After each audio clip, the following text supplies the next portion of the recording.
Basura. Iyan ang tawag sa akin ng asawa ko habang hinihingal ako sa sakit ng panganganak. Habang yakap niya ang kanyang kerida sa kabilang linya, hindi niya alam na ang basurang iniwan niya ay ang nawawalang tagapagmana ng pinakamayamang pamilya sa bansa. Isang pirasong papel, 2 sanggol, at isang sumpa ng paghihiganti. Sino ngayon ang luluhod sa putikan? Ang laban ay nagsisimula na. Sienna love, huwag kang mag-alala. Konting tiis na lang.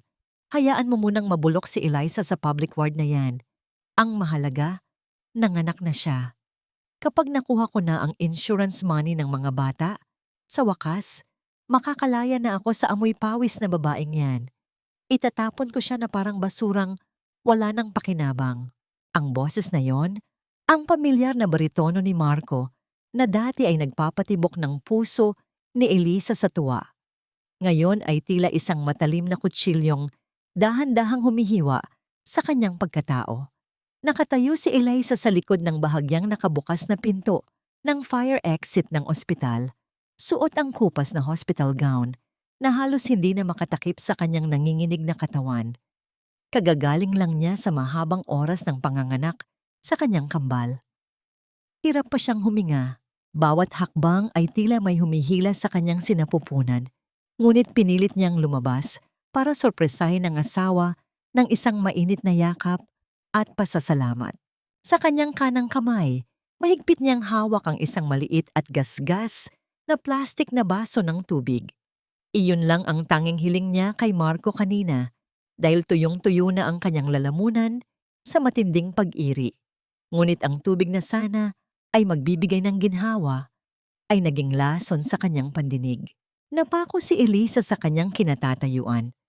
Ang malamig na semento ng pasilyo ay tila humihigop sa init ng kanyang mga paa hanggang sa maramdaman niya ang pamamanhid na umaakyat sa kanyang dibdib. Ang asawang pinagsilbihan niya sa loob ng 10 taon, ang lalaking pinagtatrabahuhan niya araw at gabi sa palengke para lamang makatapos ito ng pag-aaral, ay ang lalaki ring nagpaplano ngayon ng kanyang kamatayan sa paraang hindi niya kailanman inakala. Dahan-dahang lumuwag ang kapit ni Eliza sa plastik na baso. Ang tubig ay dahan-dahang tumapon, bumabasa sa kanyang mga paa, ngunit wala siyang narinig na tunog. Ang tanging naririnig niya ay ang malakas na pintig ng sarili niyang puso, na tila isang tambol na nagbabadya ng trahedya.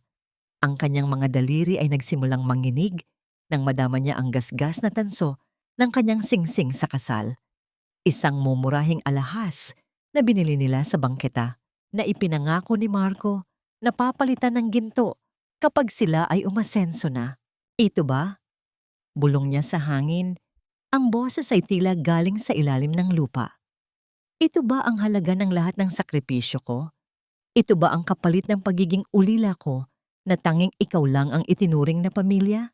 Naramdaman ni Eliza ang panunuyo ng kanyang mga mata. Gusto niyang sumigaw. Gusto niyang sugurin si Marco at itanong kung bakit. Ngunit ang kanyang lalamunan ay tila sinarhan ng isang invisible na kamay.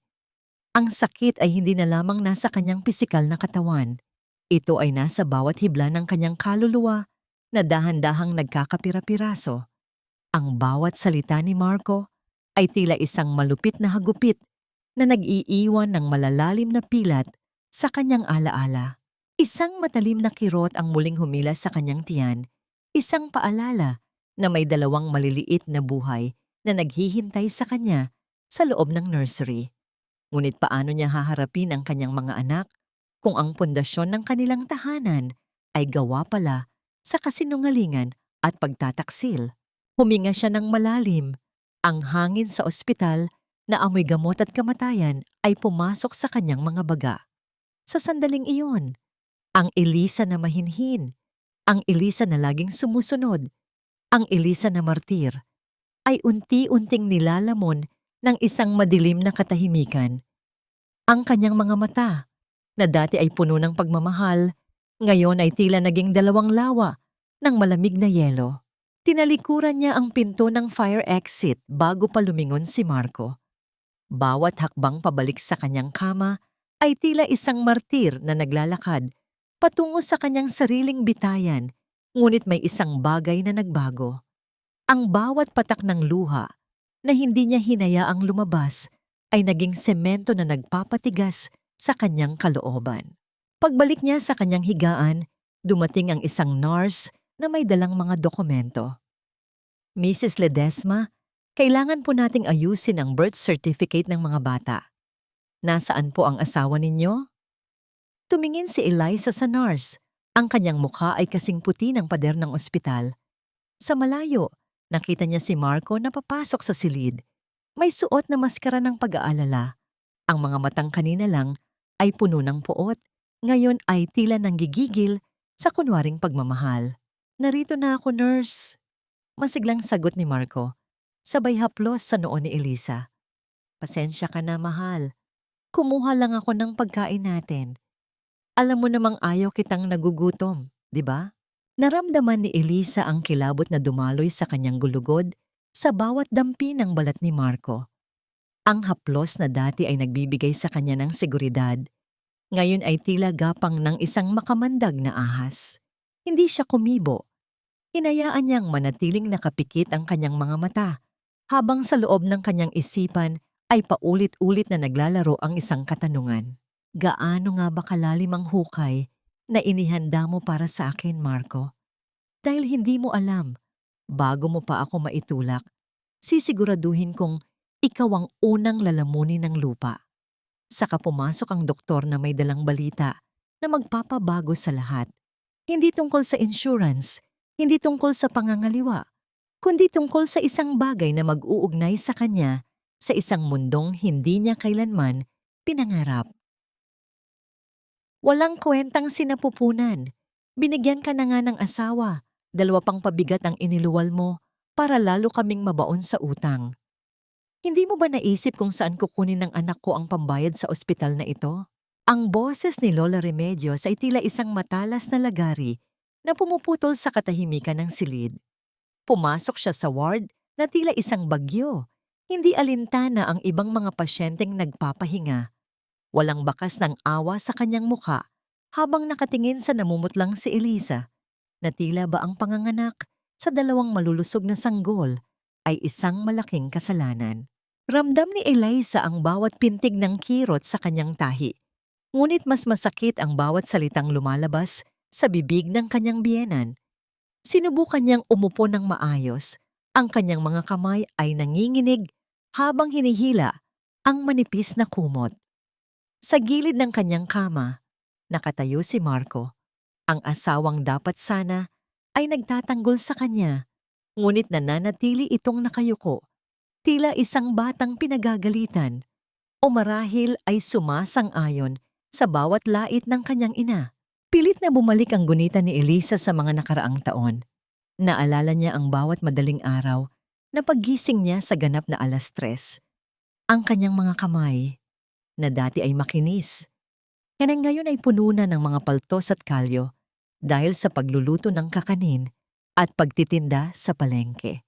Lahat ng kinikita niya, bawat sentimong pinagpaguran niya sa ilalim ng init ng araw at buhos ng ulan, ay ibinibigay niya kay Marco para makapagtapos ito ng pag-aaral. Naalala niya kung paano siya nagtitiis na kape at tinapay lamang ang agahan para lamang may pambili ng libro ang asawa. Ngunit ang lahat ng yun ay tila alikabok lamang na mabilis na nilipad ng hangin. Para kay Lola Remedios, si Eliza ay nananatiling isang ulilang ligaw na dapat ay tumanaw ng utang na loob dahil lamang pinakasalan ito ni Marco. Nay, tama na po muna iyan. Marami nang naririnig ang ibang tao. Mahinang saway ni Marco. Ngunit wala itong determinasyon. Sa halip na protektahan ng asawa, tila mas nag-aalala pa siya sa sasabihin ng iba. Anong tama na, Marco? Tignan mo ang babaeng ito. Ni hindi man lang makabili ng maayos na gatas para sa mga anak niya.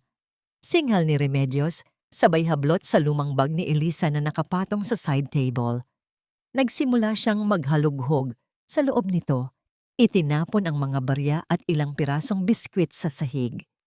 Nasaan ang 5,000 pisong itinago mo? Alam kong may naitabi ka mula sa paglalaba mo sa mga kapitbahay. Ibigay mo sa akin, pambayad ito sa kuryente sa bahay. Nanlaki ang mga mata ni Elisa.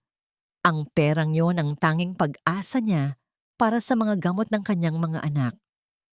Nay, wag po. Para sa mga bata iyon. May mga kailangang test ang kambal dahil ipinanganak silang kulang sa buwan.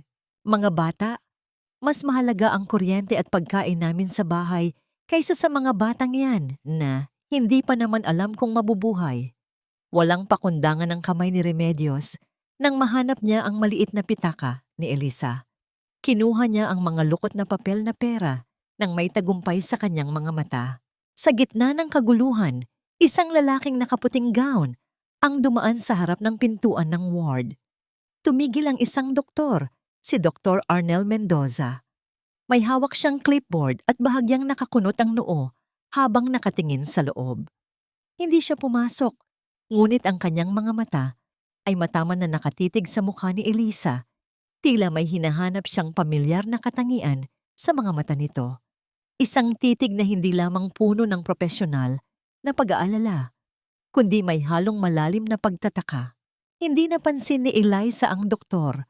Ang tanging nararamdaman niya ay ang pagguho ng kanyang huling depensa. Sa ilalim ng kanyang kumot, dahan-dahan niyang kinuha ang kanyang suot na singsing sa kasal. Ang tanso nito ay namumula na at halos wala ng kintab. Sa isang mabilis na pagkilos, habang abala si Remedios sa pagbibilang ng pera, isiningit ni Elisa ang singsing sa loob ng balot ng kanyang bunsong anak na katabi niya. Gusto niyang may maiwang piraso ng kanyang pagkatao sa mga bata, kahit na pakiramdam niya ay ninanakaw na sa kanya ang lahat. At tandaan mo ito, Elisa? Sabi ni Remedios habang inilalagay ang pera sa kanyang bra, ang kanyang mukha ay naging kasing pait ng ampalaya. Huwag na huwag mong iisiping reyna ka na, dahil lang may anak ka na. Kung hindi mo kayang bayaran ang bill sa ospital na ito, huwag kang mag-alala. May kakilala akong pamilya na handang kumuha sa mga batang yan. Hindi sila pabigat sa amin. At tiyak na mababayaran pa ang lahat ng utang mo sa pamilyang ito. Tumigil ang mundo ni Eliza. Ang kanyang puso ay tila tumalon palabas ng kanyang dibdib sa matinding takot. Tumingin siya kay Marco, umaasang marinig ang salitang hindi. Ngunit nakita niya ang asawa na dahan-dahang tumango. Tila ba ang pagbebenta sa sariling mga anak ay isang lohikal na solusyon sa kanilang kahirapan? Ano? Anong sabi niyo? Ang boses ni Eliza ay nanginginig. Ang kanyang mga kamay ay pilit na niyayakap ang dalawang sanggol sa kanyang tabi. Lumapit si Remedios sa kanya. Ang amoy ng murang pabango nito ay tila sumasakal kay Elisa. Ibibigay namin ang mga bata kung hindi ka makakahanap ng pambayad bukas ng umaga. At ikaw, malaya ka nang bumalik sa kung saang basurahan ka man galing. Ang katahimikan sa loob ng ward pagkatapos ng banta ni Remedios ay mas masakit pa sa anumang sampal. Naiwan si Elisa na nakatitig sa kisame habang ang boses ng kanyang biyenan ay paulit-ulit na umaalinggaw-ngaw sa kanyang isipan, tila isang hatol ng kamatayan para sa kanyang pagiging ina. Hindi sila humihinga ng tama. Bakit ang putla-putla ng mga anak ko? Ang bulong na yon ni Eliza ay punong-puno ng takot, mas matalim pa sa saksak ng karayom. Sa gitna ng dilim ng gabi sa loob ng ward, napansin niyang ang isa sa kanyang mga sanggol ay tila nawawalan ng kulay. Ang maliliit na labi nito ay nagiging kulay ube. Walang tunog na lumabas sa katuwaan ng bata, kundi isang nakabibinging katahimikan na nagpabilis sa tibok ng puso ni Elisa. Kumaripas ng takbo ang mga nurse nang pindutin niya ang emergency button. Ang tunog ng mga mabilis na hakbang sa pasilyo ay tila mga martilyo na tumitibok sa kanyang sentido. Mabilis na pumasok si Dr. Arnel Mendoza, ang doktor na kanina pa, tila may malalim na iniisip. Sa ilalim ng maliwanag na ilaw ng ospital, mabilis niyang sinuri ang mga bata. Kailangan natin ng agarang blood transfusion.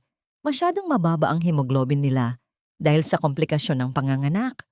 Seryosong pahayag ng doktor habang mabilis na nagsusulat sa kanyang clipboard. Nurse, ihanda ang lab. Kailangan natin ng saktong match. Ayon sa record, ang nanay ay RH null. Napakabihirang uri ng dugo. RH null, ang golden blood.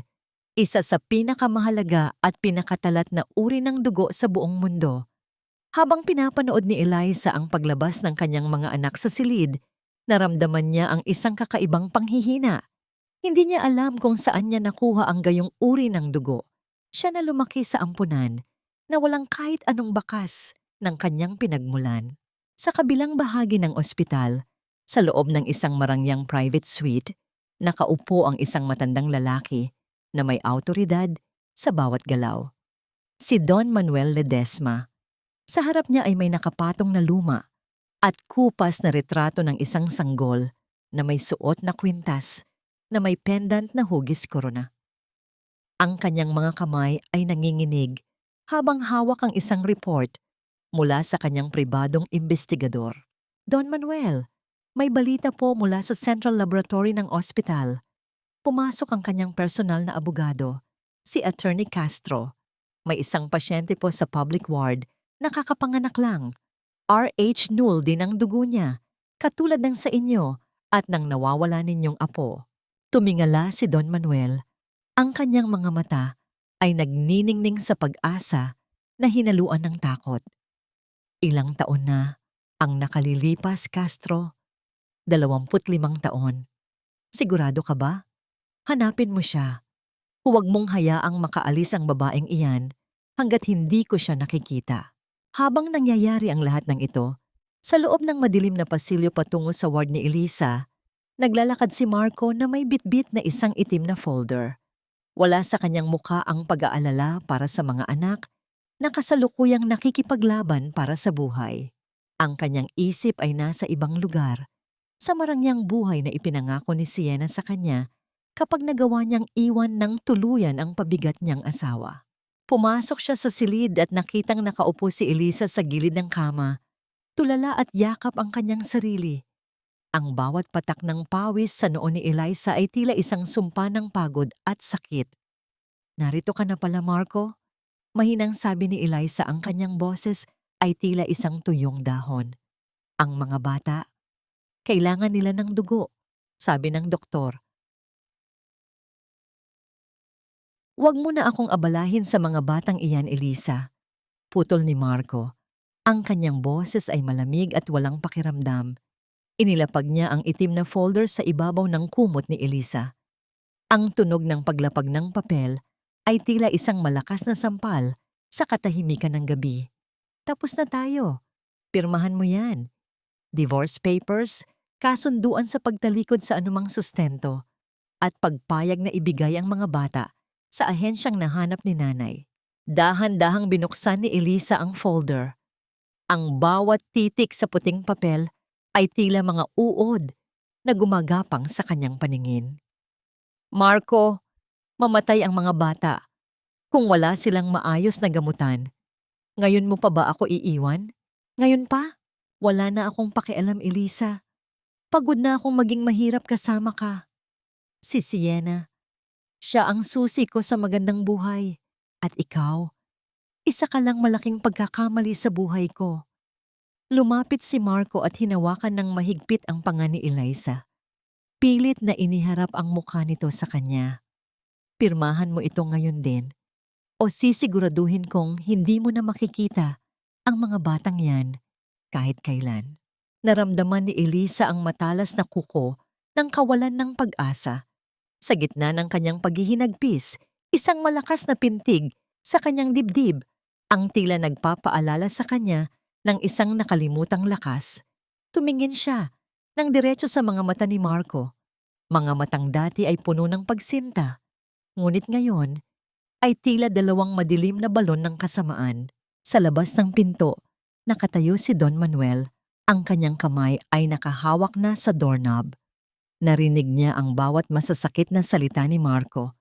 Ang galit sa kanyang puso ay tila isang bulkang malapit nang sumabog. Ano pang hinihintay mo? Isang pirma lang, Elisa, at malaya ka na sa utang.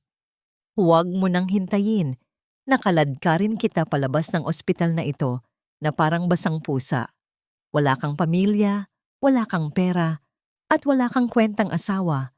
Pirmahan mo na yan.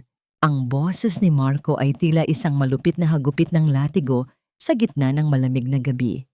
Hawak ni Eliza ang isang mumurahing ballpen, ang kanyang mga daliri ay nanginginig sa sobrang panghihina. Ang tinta ng ballpen ay bahagyang kumalat sa kanyang balat, tila isang madilim na pasa na nagmamarka ng kanyang huling pagkakataon. Sa labas ng bintana, ang ulan ay nagsimulang pumatak ng malakas. Ang bawat tama ng tubig sa salamin ay tila sumasabay sa mabilis na pintig ng kanyang puso. Tumingin si Eliza sa papel, pagkatapos ay kay Marco. Ang lalaking ito, na dati niyang ipinaglaban-laban sa lahat, ay siya ring taong pilit na pumapatay sa kanyang huling pag-asa.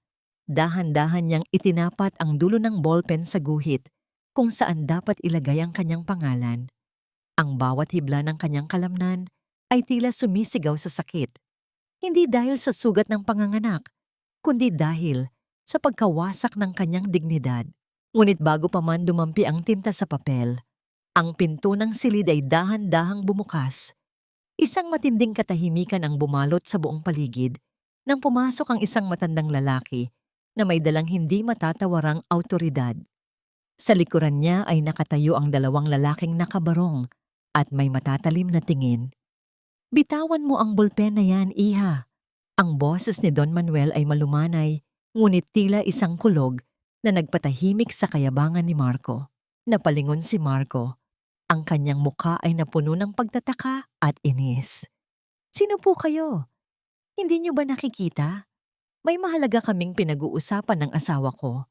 Umalis kayo rito kung ayaw niyong tumawag ako ng gwardiya." Hindi man lang kumindat si Don Manuel. Lumapit siya sa kama ni Eliza.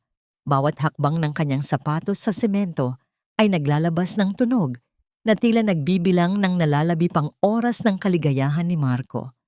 Tumigil ang matanda sa harap ni Eliza. Ang kanyang mga mata ay nangingilid ang luha habang nakatingin sa mukha ng babae. "Matagal kitang hinanap."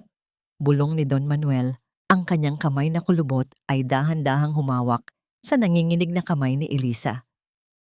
25 taon akong nanalangin na sana ay buhay ka pa. Ang mga mata mo, ang ilong mo, ikaw na ikaw ang iyong ina, ang aking anak. Nabitawan ni Eliza ang ballpen. Ang tunog ng plastik na tumama sa sahig ay tila ang tunog ng kadenang naputol. "Ano? Anong ibig ninyong sabihin?" Inilabas ni Attorney Castro ang isang dokumento mula sa kanyang bag. "Mr. Marco, ako si Attorney Castro, ang legal counsel ng pamilya Ledesma. Ang babaeng tinatawag mong basura at pilit mong pinapapirma sa dokumentong ito ay ang kaisa-isang tagapagmana ni Don Manuel Ledesma, ang tunay na nagmamay-ari ng ospital na kinatatayuan mo ngayon." Ang kulay sa mukha ni Marco ay tila mabilis na nabaon sa limot. Ang kanyang mga labi ay nanginig at ang Don Lihon na hawak niya ay dahan-dahang nalukot sa kanyang kamay. Hindi maaari ito. Ulila siya. Galing siya sa ampunan. Galing siya sa ampunan dahil kinuha siya sa amin. Malamig na sabi ni Don Manuel bago muling tumingin kay Eliza. "Ngunit ngayon, wala nang makakahawak sa'yo kahit isang daliri. Apo, ang mga anak mo, ligtas na sila. Inilipat na sila sa pinakamagandang pasilidad sa itaas. At ikaw, aalis na tayo sa maduming kwartong ito." Lumabas sila ng ospital sa gitna ng malakas na ulan, ngunit hindi naramdaman ni Eliza ang lamig. Nakatayo ang isang mahabang hilera ng mga itim na sasakyan sa harap ng lobby. Ang bawat tauhan ng ospital ay nakayuko habang dumadaan ang kanilang bagong reyna. Nang makarating sila sa harap ng pinakamarangyang sasakyan, lumingon si Eliza. Nakita niya si Marco na nakatayo sa may pintuan, basang-basa ng ulan. Ang kanyang mukha ay punong-puno ng takot at panghihinayang. Sinubukan ni Marco na humakbang palapit. Ngunit mabilis na hinarang siya ng mga tauhan ni Don Manuel, tila isang langaw na pilit itinataboy mula sa isang mahalagang hiyas. Pumasok si Elisa sa loob ng sasakyan. Ang malambot na upuan ay tila yumayakap sa kanyang pagod na katawan. Tumingin siya sa kanyang mga kamay. Ang mga kamay na dati ay amoy isda mula sa palengke. Ngayon ay dahan-dahang pinupunasan ng malinis na puting tela ni Don Manuel. Hindi niyo na ako muling maapakan, bulong ni Elisa sa kanyang sarili. Habang ang sasakyan ay dahan-dahang umaalis, iniwan ang anino ni Marco sa gitna ng putikan at ulan. Ngunit habang tinitignan niya ang kanyang ongnoy, isang tanong ang pumasok sa kanyang isipan. Sino nga ba ang kumuha sa kanya 25 taon na ang nakalilipas? At bakit tila may kakaibang kaba sa dibdib ni Don Manuel nang banggitin ang tungkol sa kanyang mga magulang? Ang bawat pag-ikot ng gulong ng sasakyan ay tila isang dahan-dahang pagpunit sa mga pahina ng kanyang lumang buhay. Sa labas ng bintana, ang mga pamilyar na kalsada ng Maynila, ang mga esterong amoy putik, ang mga tindahang gawa sa tagpi-tagping yero, at ang mga ingay ng mga taong nagkukumahog sa hirap ay unti-unting napalitan ng malalawak na kalsadang naliliman ng matatayog na puno. Nang dahan-dahang bumukas ang malaking gintong gate ng mansyon ng mga Ledesma, tila huminto ang paghinga ni Elisa. Ang bango ng sariwang jasmine at mamahaling pabango sa loob ng sasakyan ay tila sumasakal sa kanya. Hindi siya sanay sa ganitong katahimikan. Sanay siya sa tilaok ng manok sa madaling araw, sa sigaw ng mga kapitbahay, at sa lagutok ng kanyang mga kasukasuan habang naglalaba sa isang maliit na batya. Narito na tayo, Elisa. Ang tinig ni Don Manuel ay puno ng kagalakan. Ito ang tahanan mo. Ang tahanan na dapat ay sayo mula pa noong una. Bumaba si Eliza mula sa sasakyan, ang kanyang mga paang nakasuot ng hiniram na tsinelas ay dahan-dahang lumubog sa makapal at malambot na karpet sa loob ng labi. Ang bawat kasambahay na nakapila ay sabay-sabay na yumuko bilang tanda ng paggalang. Naramdaman ni Eliza ang matinding hiya. Gusto niyang yumuko rin pabalik dahil sa loob ng mahabang panahon, siya ang laging nasa ilalim. Siya ang laging naglilingkod. Inakay siya ni Don Manuel patungo sa isang malawak na silid. Doon, sa gitna ng silid na puno ng mga mamahaling kagamitan, ay ang 2 incubator para sa kanyang mga anak. Ang mga sanggol ay payapang natutulog. Ang kanilang maliliit na dibdib ay dahan-dahang tumataas at bumababa. Malayo na sa panganib ng madilim na ward ng ospital. Dahan-dahang lumapit si Elisa, ang kanyang magaspang na daliri ay dumampi sa malamig na salamin ng incubator. Apo, tawag ni Don Manuel. Huwag kang mag-alala. Ang pinakamagaling na doktor sa bansa ang titingin sa kanila bawat oras. Wala nang kukuha sa kanila sa'yo. Tumingin si Eliza sa kanyang refleksyon sa malaking salamin sa pader. Nakita niya ang isang babaeng tuyot ang balat.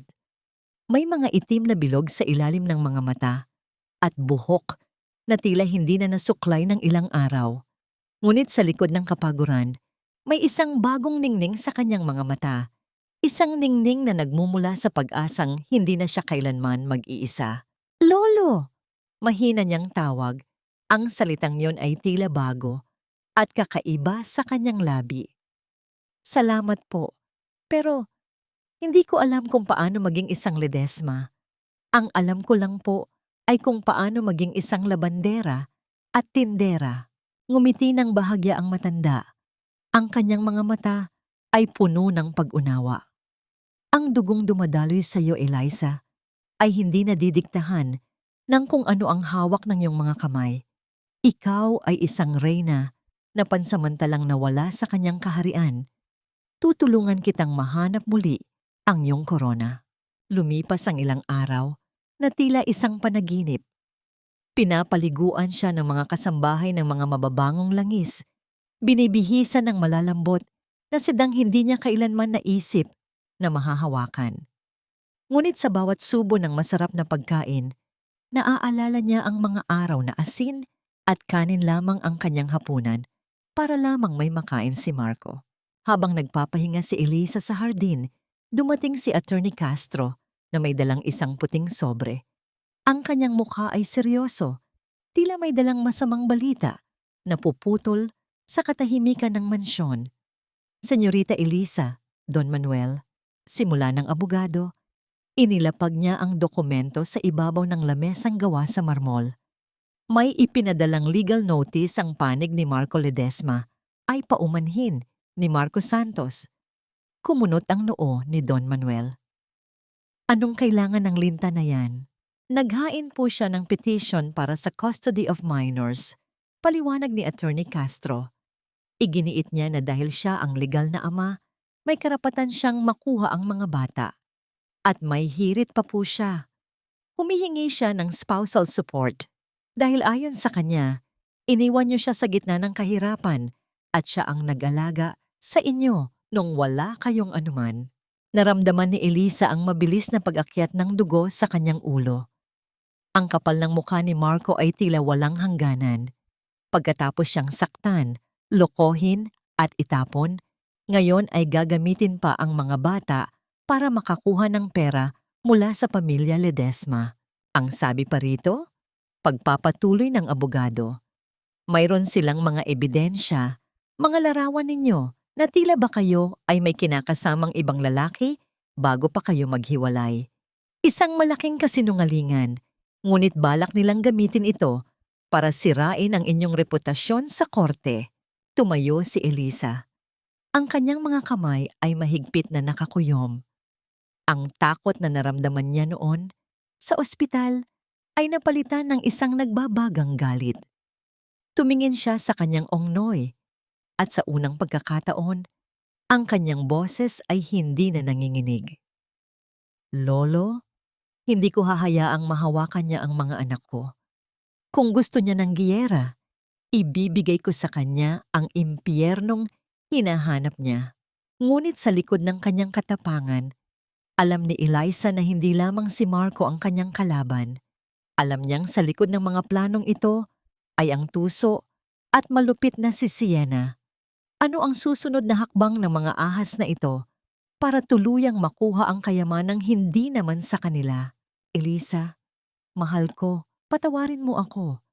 Nagdilim lang ang paningin ko dahil sa sobrang pag-aalala sa ating mga anak. Hindi ko alam ang aking sinasabi noon sa ospital. Patawarin mo ako, parang awa mo na. Ang boses ni Marco ay pumapailan lang sa labas ng malaking bakal na gate ng mansyon. Dinadala ng ihip ng hangin hanggang sa balkonahe kung saan nakatayo si Elisa. Nakaluhod ang lalaki sa matigas na semento, ang kanyang suot na polo ay gusot-gusot at may mga bahid ng putik. Tila ba sadya niyang ginawa iyon para magmukhang kaawa-awa. Sa kanyang mga kamay ay hawak niya ang isang kumpol ng mga lantang bulaklak na tila pinulot lang sa tabi ng kalsada. Nakahawak si Elisa sa malamig na rehas ng balkonahe. Ang kanyang mga daliri, na ngayon ay malinis at may maayos na kuko, ay dahan-dahang humigpit. Nakatingin siya sa ibaba, sa lalaking minsan niyang itinuring na mundo. Ngunit ngayon ay tila isang estrangherong puno ng lason. Ang bawat salita ng pagsisisi ni Marco ay tila mga langaw na nagbubulong sa kanyang pandinig. Nakaririwasa at nakasusuka. Dahan-dahang hinaplos ni Elisa ang kanyang leeg, kung saan dati ay may mga pasa mula sa mahigpit na pagkakahawak ni Marco tuwing nag-aaway sila dahil sa kakulangan ng pera. Ngayon, ang leeg na yon ay napapalamutian ng isang manipis na kwintas na ginto, isang simbolo ng kanyang bagong pagkatao. Ngunit sa ilalim ng ginto, nandoon pa rin ang alaala ng sakit. Ika-6 na araw na niya iyan na nagbabantay sa labas, senyorita. Bulong ni Nanay Cora, ang punong kasambahay, habang inilalapag ang isang tasa ng mainit na tsaa sa mesa. Sabi ng mga gwardya, ayaw daw umalis hanggat hindi kayo nakakausap. Pinagtitinginan na siya ng mga kapitbahay. Hayaan mo siya, Nanay Cora. Malamig na sagot ni Elisa. Ang mga luhang iyan ay hindi galing sa puso, kundi galing sa inggit sa kinatatayuan ko ngayon. Ngunit hindi tumigil si Marco. Nagsimula siyang sumigaw ng mas malakas. Tinatawag ang pangalan ni Elisa habang may mga luhang umaagos sa kanyang mga pisngi. Ang kanyang pag-arte ay tila isang eksena sa isang murang dula, ngunit sapat na para makuha ang atensyon ng mga dumadaan. Hindi na nakatiis si Elisa. Dahan-dahan siyang bumaba ng hagdan, ang bawat hakbang ng kanyang sapatos ay naglalabas ng tunog na tila isang dahan-dahang paghatol. Nang bumukas ang maliit na pinto sa tabi ng gate, tila sumigla ang mukha ni Marco. Mabilis siyang gumapang palapit, susubukan sanang hawakan ang laylayan ng damit ni Elisa, ngunit mabilis na humarang ang dalawang gwardiya. "Elisa! Mahal ko!" Sigaw ni Marco. Ang kanyang boses ay nanginginig. "Tignan mo ako. Hindi ako makatulog. Hindi ako makakain. Nawala ako sa sarili ko dahil sa inggit at hirap. Pero na-realize ko na ikaw lang ang kailangan ko. Balik na tayo sa dati. Iwanan mo na ang karangyaan na ito. Magsimula tayo muli, kasama ang ating mga anak." Tumingin si Eliza ng diretso sa mga mata ni Marco. "Magmula muli? Marco, noong nakahiga ako sa malamig na sahig ng ward, noong tinawag mo akong basura, nasaan ang pagmamahal na sinasabi mo? Nagkamali lang ako, Elisa. Tao lang ako." Pagmamakaawa ni Marco, sinubukan niyang abutin ang kamay ni Eliza. "Para sa mga bata, kailangan nila ng ama. Huwag mong ipagkait sa kanila ang buong pamilya. Ang mga bata ay may pamilya," sagot ni Elisa.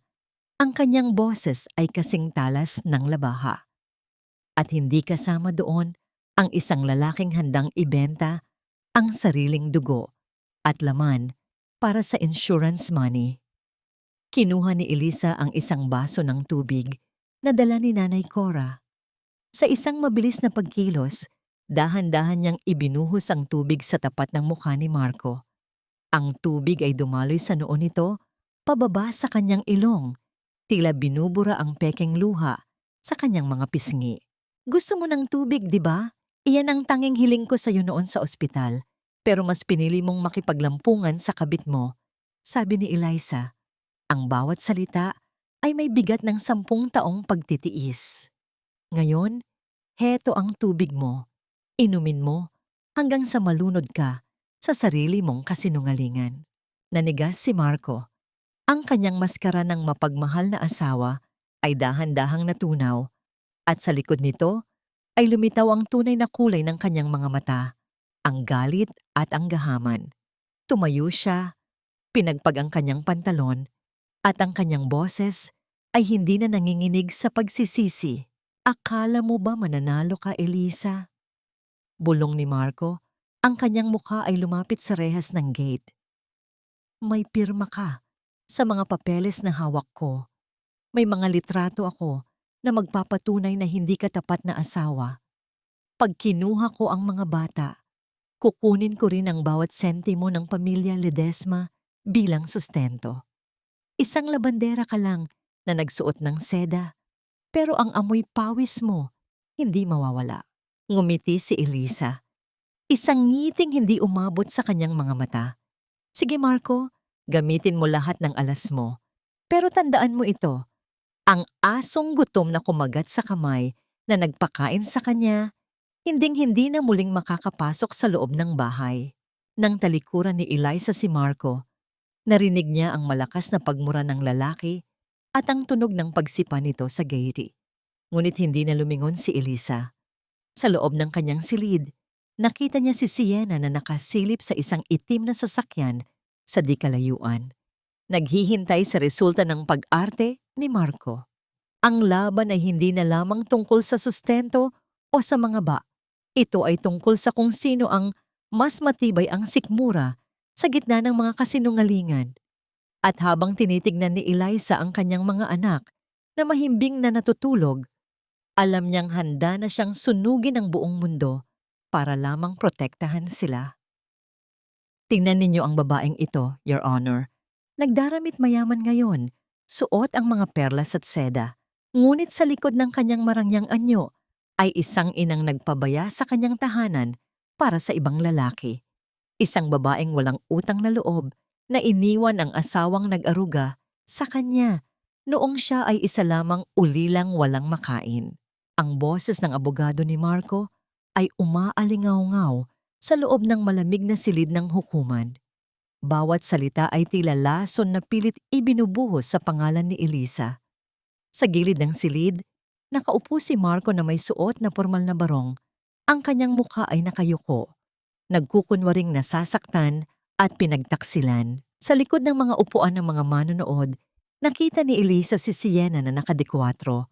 May manipis na ngangiti sa mga labi habang pinapanood ang dahan-dahang pagpunit sa pagkatao ng kanyang kalaban. Nananatiling tuwid ang upo ni Elisa. Ang kanyang mga daliri ay dahan-dahang nakapatong sa makintab na lamesang gawa sa mahogany. Hindi na siya nanginginig. Kung nangyari ito, ilang buwan na ang nakalilipas, marahil ay nakaluhod na siya at lumuluha, nagmamakaawang paniwalaan. Ngunit ang mga luha niya ay naubos na sa loob ng ward ng ospital. Inilagay ng abogado ni Marco ang ilang malalaking larawan sa harap ng hukom. Ito po ang mga patunay, Your Honor. Mga larawan ni Mrs. Santos kasama ang isang lalaki sa palengke, 10:00 ng gabi, habang ang kanyang asawa ay nagtatrabaho. Paano natin ipagkakatiwala ang dalawang sanggol sa isang inang unahin ang sariling kaligayahan kaysa sa pamilya? Isang mababang bulungan ang umikot sa loob ng silid. Tumingin si Don Manuel kay Elisa. Ang kanyang mga mata ay nagtatanong ngunit puno ng tiwala. Dahan-dahang hinawakan ni Elisa ang kamay ng kanyang ongnoy at tumango. Tumayo si Attorney Castro. Ang kanyang galaw ay mabagal at puno ng kumpiyansa. Walang sigaw, walang galit sa kanyang boses. Your Honor, ang mga larawang iyan ay kuha noong nagbubuhat ng mga sako ng bigas si Senyorita Elisa, kasama ang isang kargador para lamang may maipakain sa kanyang asawa. Isang asawang, sa mga oras na yon, ay nakahiga sa isang mamahaling hotel. Lumapit si Attorney Castro sa lamesa ng hukom at inilapag ang isang makapal na folder. Ang tunog ng paglapag ng papel ay tila isang mabigat na batong ibinagsak sa dibdib ni Marco. Narito po ang tunay na kwento ng pagtataksil, Your Honor. Patuloy ni Attorney Castro. Mga resibo mula sa mga hotel na binayaran gamit ang credit card na nakapangalan kay Elisa. Ngunit ang lumagda ay si Marco Santos. Narito rin ang mga bank transfer mula sa account ni Marco patungo sa account ni Miss Sienna Magallanes, ang babaeng nakaupo ngayon sa likuran ng silid na ito. Mabilis na nawala ang nangiti sa labi ni Sienna. Ang kanyang mga mata ay nanlaki habang pinagtitinginan siya ng mga tao. At higit sa lahat, Your Honor, inilabas ni Attorney Castro ang isang audio recording transcript. Ito ang patunay ng pagtatangkang pandaraya sa insurance. Isang tawag sa telepono kung saan malinaw na sinabi ni Mr. Santos na hihintayin niyang mamatay ang kanyang asawa sa ospital upang makuha ang pera ng mga sanggol. Nanigas si Marco sa kanyang upuan. Ang kulay ng kanyang mukha ay naging kasing putla ng papel. Mabilis siyang tumingin sa kanyang abogado. Ngunit maging ang kanyang tagapagtanggol ay tila nagulat sa bigat ng mga ebidensya. Hindi totoo iyan, sigaw ni Marco. Pilit na tumatayo, ngunit mabilis na pinaupo ng bailiff. Gawa-gawa lang nila yan dahil mayaman sila. Kaya nilang bumili ng ebidensya. Tumingin si Elisa kay Marco. Ang kanyang tingin ay kasing lamig ng yelo. Hindi nabibili ang katotohanan, Marco. Katulad ng hindi mo nabili ang buhay ng mga anak ko. Ang tunog ng martilyo ng hukom na tumama sa kahoy ay nagpatahimik sa buong silid. Tatanggapin ng korte ang mga ebidensyang ito para sa pagsusuri. Tila tapos na ang boxing para kay Marco. Ngunit bago pa man makahinga ng maluwag si Elisa, bumukas ang malaking pinto ng hukuman. Isang matandang babae ang pumasok. Inaalalayan ng isang nurse, si Lola Remedios. Tumingin si Marco sa kanyang ina. Ang kanyang mga mata ay nagmakaawa. Nay, sabihin niyo sa kanila ang totoo. Sabihin niyo kung paano ako inalagaan ni Elisa. Ay, kung paano ko siya inalagaan. Ngunit hindi tumingin si Lola Remedios kay Marco. Dahan-dahan, Siyang naglakad patungo sa unahan, ang kanyang mga mata ay nakatutok kay Don Manuel Ledesma. May hawak siyang isang lumang kahon ng biskwit na gawa sa lata. Ang kanyang mga kamay ay nanginginig, hindi dahil sa katandaan, kundi dahil sa matinding takot. Your Honor, nanginginig na boses ni Lola Remedios. May nais po akong aminin, hindi tungkol sa sustento, kundi tungkol sa kung saan ko nakuha si Elisa, 25 taon na ang nakalilipas. Tumigil ang paghinga ni Elisa. Ang buong silid ay tila nahigop sa isang matinding katahimikan. Tumingin siya kay Don Manuel at nakita niyang ang matandang Trum Tai Fiet ay dahan-dahang napahawak sa kanyang dibdib. Ang kanyang muka ay tila nakakita ng multo mula sa nakaraan. Ano ang nilalaman ng lumang kahon na yon? At anong kasalanan ang ginawa ni Lola Remedios na mag-uugnay sa kanya sa trahedya ng pamilya Ledesma? Patawarin niyo ako sa napakalaking kasalanang dinala ko sa loob ng 25 taon. Ang boses ni Lola Remedios ay tila isang pagitna ng isang naghihingalong hayop. Nakatayo siya sa gitna ng silid ng hukuman. Ang kanyang balat na kulubot ay tila mas lalong nangulubot sa ilalim ng malupit na puting ilaw. Ang bawat mata sa loob ng silid ay nakatutok sa kanya. Tila mga matatalas na pana na tumatama sa kanyang konsensya. Dahan-dahan niyang inilapag ang lumang lata ng biskwit sa ibabaw ng lamesa. Ang tunog ng kinalawang na bakal na tumama sa kahoy ay tila isang hatol na nagpatahimik sa lahat ng bulong-bulungan. Nanigas si Marco. Nay, ano bang ginagawa mo? Huwag kang makinig sa kanila. Nahihibang ka na ba? Sigaw niya. Pilit na tumatayo, ngunit mabilis siyang pinigilan ng mga gwardiya. Your Honor, matanda na po ang nanay ko. Baka kung ano-ano na ang sinasabi niyan dahil sa stress. Ngunit hindi tumigil si Remedios. Binuksan niya ang lata. Sa loob nito ay may isang kupas na panyong puti na may burdang titik L, Ledesma. At sa gitna ng panyo ay nakahiga ang isang gintong kwintas na may pendant na hugis korona. Eksaktong katulad ng nasa larawang hawak ni Don Manuel. Naramdaman ni Elisa ang panunuyo ng kanyang lalamunan. Ang kwintas na yon, naaalala niya iyon. Noong bata pa siya, madalas siyang paglaruan ni Lola Remedios at sasabihing basura ang kwintas na yan, kaya itinago ito sa ilalim ng baul. Ngunit ngayon, ang basurang iyon ang nagdadala ng katotohanan ng kanyang pagkatao. Hindi ko siya ninakaw. Simula ni Remedios, ang kanyang mga mata ay nangingilid ang luha habang nakatingin kay Don Manuel. Ang asawa ko ang driver ng inyong anak noon. Noong gabing mangyari ang aksidente, noong tinangka silang kidnapin, ang asawa ko ang nakakita kay Elisa sa damuhan. Imbes na ibalik siya sa inyo, natukso kami. Nasilaw kami sa ginto ninyo. Inakala naming makakahingi kami ng ransom, pero natakot kami, kaya itinago na lang namin siya. Isang malakas na pagsinghap ang nagmula sa panig ni Don Manuel. Ang matanda ay dahan-dahang tumayo. Ang kanyang mga kamay ay nanginginig, habang pilit na inaabot ang kwintas. Ang bawat hakbang niya ay tila isang paglalakbay, pabalik sa gabing nawala ang lahat sa kanya. Pinalaki namin siya bilang katulong. Pagpapatuloy ni Remedios, ang boses ay puno ng pait. Pinahirapan ko siya dahil bawat tingin ko sa kanyang mga mata, naaalala ko ang kasalanan namin. At si Marco, alam ni Marco ang lahat. Alam niya kung sino talaga si Eliza bago pa man sila ikasal. Pinakasalan niya si Elisa dahil akala niya, balang araw, magagamit niya ang sikretong ito para makuha ang yaman ng mga Ledesma. Lumingon si Eliza kay Marco. Ang lalaking minahal niya, ang lalaking hiningan niya ng tulong sa ospital, ay alam pala ang lahat. Ang bawat haplos nito, ang bawat pangakong binitawan nito, ay bahagi lamang ng isang madilim at mahabang plano ng panggagamit. Hayop ka, Marco! Ang sigaw ni Elisa ay hindi na mapigilan. Ito ay sigaw ng isang inang niloko, ng isang batang ninakawan ng pamilya. at ng isang babaeng tinraidor ng kanyang sariling asawa. Lahat ng ito, lahat ng hirap ko, planado nyo.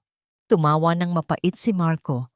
Ang kanyang maskara ng mabuting tao ay tuluyan ng nahulog. Oo, at ano ngayon? Kung hindi dahil sa amin na nabulok ka na sa ampunan, utang na loob mo pa sa amin na naging asawa kita. Tama na. Ang sigaw ng hukom ay tila isang lintik na tumama sa gitna ng kaguluhan. Dadalhin ng mga pulis si Mrs. Remedios Santos at Mr. Marco Santos para sa karagdagang investigasyon tungkol sa kidnapping at panggigipit. Habang kinakaladkad palabas si Marco at ang kanyang ina, lumingon ang lalaki kay Sienna. Ngunit ang kerida ay mabilis na tumayo at lumabas ng ibang pinto, tila isang daga na unang tumatalon mula sa lumulubog na barko. Naiwan si Marco na sumisigaw, nagmumura hanggang sa mawala ang kanyang boses sa dulo ng pasilyo. Naiwan si Elisa at Don Manuel sa gitna ng silid. Dahan-dahang lumapit ang matanda sa kanyang apo. Walang salitang lumabas sa kanilang mga labi. Tila sapat na ang init ng kanilang mga yakap para punan ang 25 taon ng pangungulila. Ngunit sa gitna ng kanilang pagyakap, may isang bagay na napansin ni Eliza sa loob ng lata ng biskwit na naiwan ni Remedios. May isang maliit na susi na may nakasulat na numero ng isang vault. Isang susi na hindi binanggit ni Remedios sa kanyang pag-amin. Ano ang itinatago ng susing ito? At bakit tila mas lalong natakot si Remedios nang makitang tinitignan ito ni Eliza? Ang amoy ng gatas at pulbos ng sanggol ang tanging gamot na nakakapagpatahimik sa bumabagabag kong puso. Sa loob ng nursery na puno ng malalambot na liwanag at mga kagamitang kulay asul at puti, nakaupo si Eliza sa isang tumba-tumbang gawa sa mahalagang kahoy. Ang bawat pagduyan niya ay may kasamang himig ng isang kundiman, isang malambot na awit na tila yakap sa kanyang dalawang anak. Si Gabriel at si Michael, ang mga pangalang pinili ni Don Manuel, ay mahimbing na natutulog. Ang kanilang maliliit na daliri ay nakakapit sa laylayan ng damit ni Eliza. Ilang linggo na ang nakalipas mula nang mangyari ang kaguluhan sa korte. Ang bawat gabi ay hindi na punong-puno ng takot na baka wala silang makain bukas o baka bulyawan siya ni Marco dahil sa kulang na barya. Ngunit sa kabila ng karangyaan, madalas pa ring magising si Eliza sa madaling araw, hinihingal, at tila nararamdaman pa rin ang lamig ng sahig ng ospital. Dahan-dahang bumukas ang pinto at pumasok si Don Manuel. Ang kanyang mga hakbang ay hindi na kasing bigat ng dati. Ang bawat pagtingin niya sa kanyang apo at sa mga sisit ay tila nagbibigay sa kanya ng dagdag na buhay. Lumapit siya at dahan-dahang hinaplos ang noo ni Eliza. "Hindi ka pa ba natutulog, apo?" Bulong ng matanda. "Ligtas na kayo rito. Walang sino mang makakapasok sa mga pader na ito para saktan kayo." Ngumiti si Eliza, ngunit may bahid ng lungkot sa kanyang mga mata. "Lolo, pasensya na po. Sanay lang po siguro ako na laging nagbabantay. Parang panaginip pa rin po ang lahat at natatakot akong baka pagdilat ko, nasa palengke uli ako at tinitiis ang mura ni Marco." Kinuha ni Don Manuel ang isang maliit na kumot at maingat na itinalukbong sa balikat ni Eliza. Ang sugat sa balat ay mabilis na naghihilom, ngunit ang sugat sa kaluluwa ay nangangailangan ng panahon at pagmamahal. Hayaan mong ang mansyong ito, na dati ay puno ng lungkot, ay mapuno ng inyong tawanan. Isang namayani sa silid nang kuhanin ni Don Manuel si Gabriel mula sa incubator at dahan-dahang idinikit ang kanyang pisngi sa maliit na mukha ng bata. Ang Trum Tai Fiet na kinatatakutan ng lahat sa mundo ng negosyo ay isa lamang lolo na uhaw sa pagmamahal ng pamilya. Naramdaman ni Eliza ang isang mainit na agos ng luha sa kanyang pisngi. Hindi luha ng sakit, kundi luha ng pasasalamat. Ngunit sa kabila ng kapayapaang ito, ang maliit na susi mula sa lata ni Remedios ay nananatiling nakatago sa ilalim ng unan ni Eliza. Alam niyang may kailangang buksan. May isang katotohanang hindi pa tuluyang nailalantad. Samantala, sa isang madilim at masikip na paupahan sa labas ng lungsod, nakaupo si Sienna sa harap ng isang basag na salamin. Wala na ang kanyang mga mamahaling alahas at ang kanyang mukha ay puno ng galit. Ang balitang nakakulong na si Marco at ang nanay nito ay tila apoy na nagpapaningas sa kanyang paghihiganti. Akala mo ba, Elisa, ganoon na lang kadali iyon? Bulong ni Sienna habang hinahawakan ang isang sirang litrato ng mansyon ng mga Ledesma. Inagaw mo sa akin ang lahat.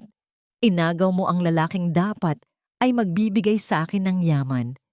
Kung hindi ako magiging masaya, sisiguraduhin kong mararamdaman mo ang mawalan ng pinakamahalagang bagay sa buhay mo. Kinuha ni Sienna ang kanyang telepono at may tinawagan. Handa na ba ang lahat? Ang nurse na kinuha nila. Nakuha mo na ba ang loob niya? Siguraduhin mong walang palya.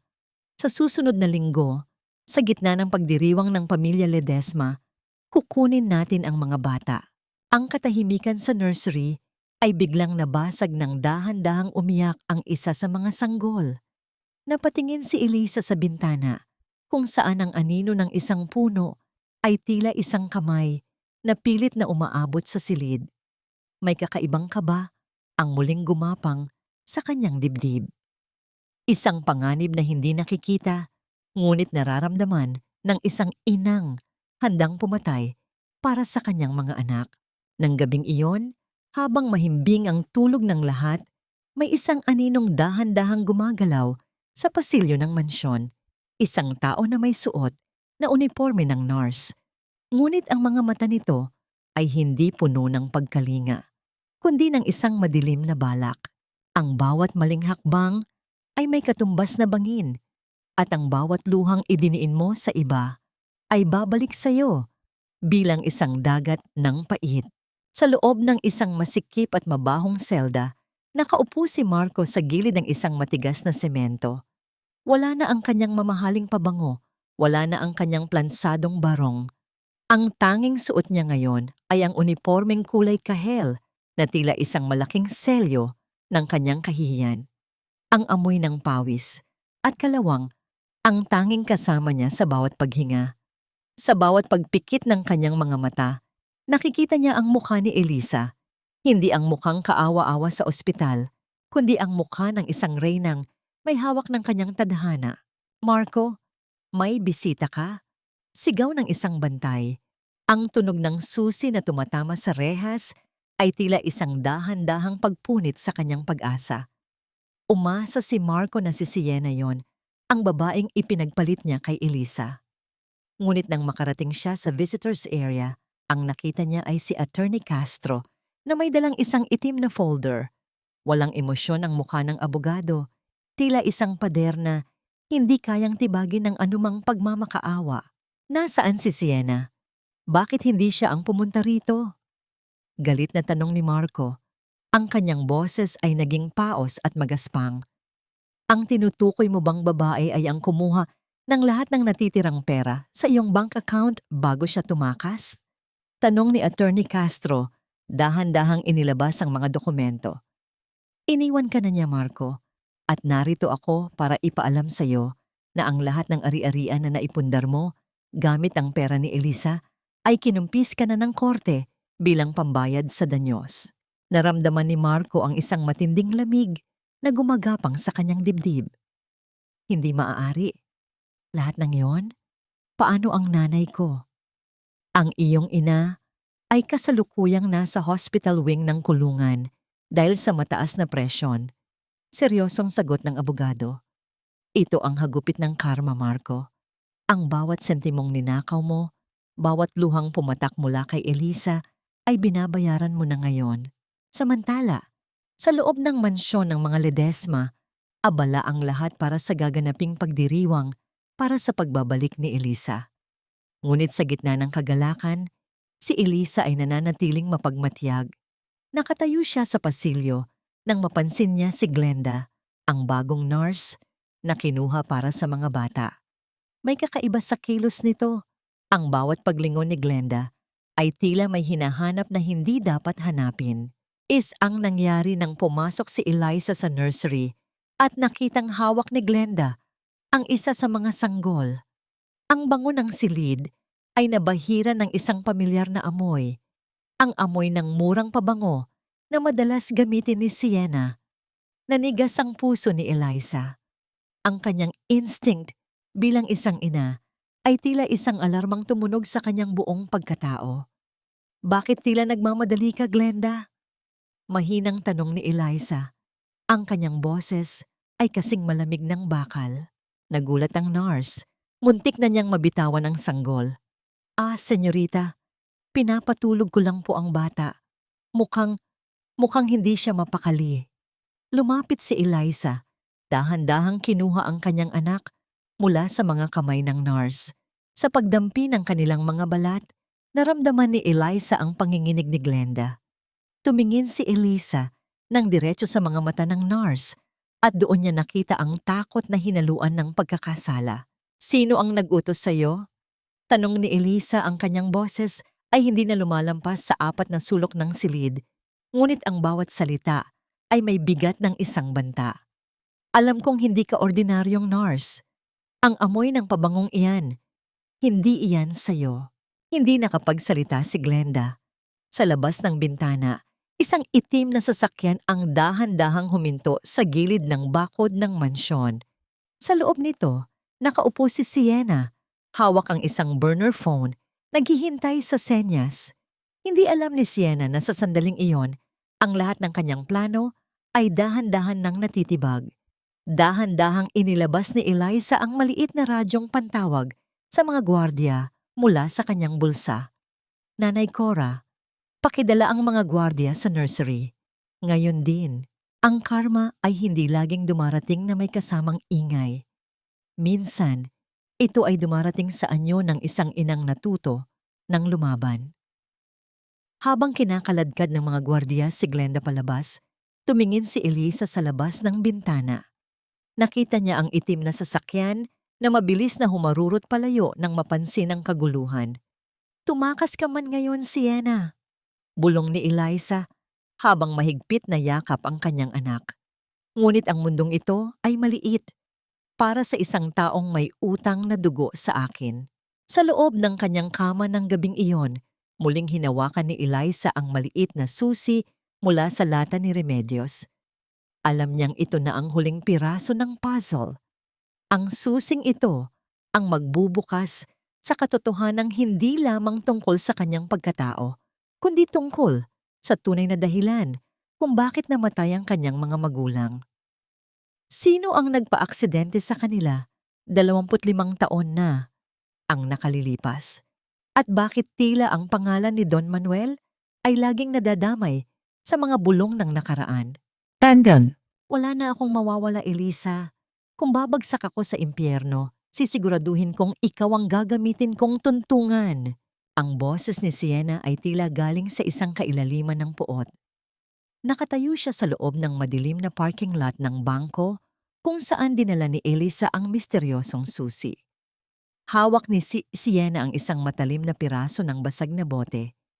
Ang kanyang mga kamay ay nanginginig hindi dahil sa takot, kundi dahil sa matinding desperasyon.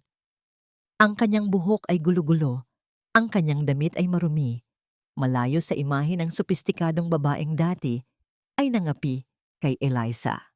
Nakahawak si Eliza sa kanyang bag, kung saan nakatago ang mga dokumentong kinuha niya mula sa safe deposit box. Ang bawat pintig ng kanyang puso ay tila isang babala. Sa loob ng box na yon, natuklasan niya ang katotohanang mas masakit pa sa pagtataksil ni Marco. Isang liham mula sa kanyang namayapang ina na nagsasabing ang aksidente, 25 taon na, ang nakalilipas ay hindi isang aksidente, kundi isang planadong pagpatay na may kinalaman sa dating business partner ni Don Manuel. Ibigay mo sa akin ang bag na iyan. Sigaw ni Sienna. Ang bawat hakbang niya palapit ay may kasamang tunog ng pagkayod ng bote sa semento. Iyan ang huling alas ko para makahingi ng pera kay Don Manuel. Ibigay mo sa akin kung ayaw mong mamatay dito. Hindi gumalaw si Elisa. Naramdaman niya ang lamig ng hangin na humahampas sa kanyang mukha, ngunit sa loob ng kanyang dibdib ay may isang apoy na hindi kayang patayin ng anumang banta. Sienna, tapos na ang laro. Nakakulong na si Marco. Ang lahat ng kasamaan ninyo ay nakalatag na. Bakit hindi mo na lang isuko ang sarili mo? Isuko? Para mabulok sa kulungan? Tumawa ng mapait si Sienna. Ang tunog ng kanyang tawa ay tila isang dahan-dahang pagpunit sa katahimikan ng gabi. Hindi mo alam ang hirap na pinagdaanan ko dahil sa iyo. Inagaw mo ang lahat ng pangarap ko. Sa isang mabilis na pagkilos, sinubukan ni Sienna na sugurin si Eliza. Naramdaman ni Elisa ang dulo ng bote na bahagyang tumama sa kanyang braso. Nag-iiwan ng isang matalim na hapdi. Ngunit bago pa man muling makahataw si Sienna, isang malakas na tunog ng pagpreno ng sasakyan ang bumasag sa tensyon. Ang mga gwardiya ni Don Manuel na kanina pa nakabuntot ng lihim kay Eliza ay mabilis na lumabas. Ang bawat hakbang nila ay tila isang pader na humaharang sa pagitan ni Elisa at ng kamatayan. Nang makita ni Sienna na wala na siyang takas, unti-unti siyang bumagsak sa kanyang mga tuhod. Ang bote sa kanyang kamay ay binitawan niya at ang tunog ng pagkabasag nito sa sahig ay tila ang tunog ng kanyang huling pagkakataon na tuluyan ng naglaho. Habang pinoposasa ng mga pulis si Sienna, nakatanggap si Elisa ng isang tawag mula sa mansyon. Ang boses ni Nanay Cora ay nanginginig at puno ng hikbi. Senyorita, si Don Manuel. Bigla siyang bumagsak. Inatake siya sa puso nang malaman niyang pumunta ka sa bangko ng mag-isa. Naramdaman ni Eliza ang paghinto ng kanyang mundo. Ang dokumentong hawak niya, ang katotohanang matagal na nilang hinahanap, ay biglang nawalan ng halaga. Mabilis siyang sumakay sa sasakyan. Ang kanyang mga kamay ay mahigpit na nakakapit sa upuan, habang ang driver ay humaharurot patungo sa ospital. Lolo, huwag po muna ngayon, bulong ni Elisa sa gitna ng kadiliman. Kakasimula pa lang nating maging pamilya. Huwag niyo po akong iwanan uli sa gitna ng mundong ito. Nang makarating siya sa emergency room, nakita niya si Dr. Arnold Mendoza na lumalabas mula sa loob. Ang mukha ng doktor ay pagod at may bahid ng lungkot. Walang salitang lumabas sa bibig nito, tila ang bawat segundong lumilipas ay may dalang bigat ng isang hindi maiiwasang pamamaalam. Pumasok si Elisa sa loob ng silid. Ang tunog ng monitor ng puso ay tila isang dahan-dahang pagbilang ng nalalabing oras. Lumapit siya sa kanyang lolo. Dahan-dahang hinawakan ang malamig na kamay nito at doon niya napansinan ang isang bagay. Ang matanda ay may hawak na isang maliit na papel. Isang lumang sulat na humihingi ng tawad sa kanya. Ano ang tunay na kasalanan ni Don Manuel sa kanyang mga magulang?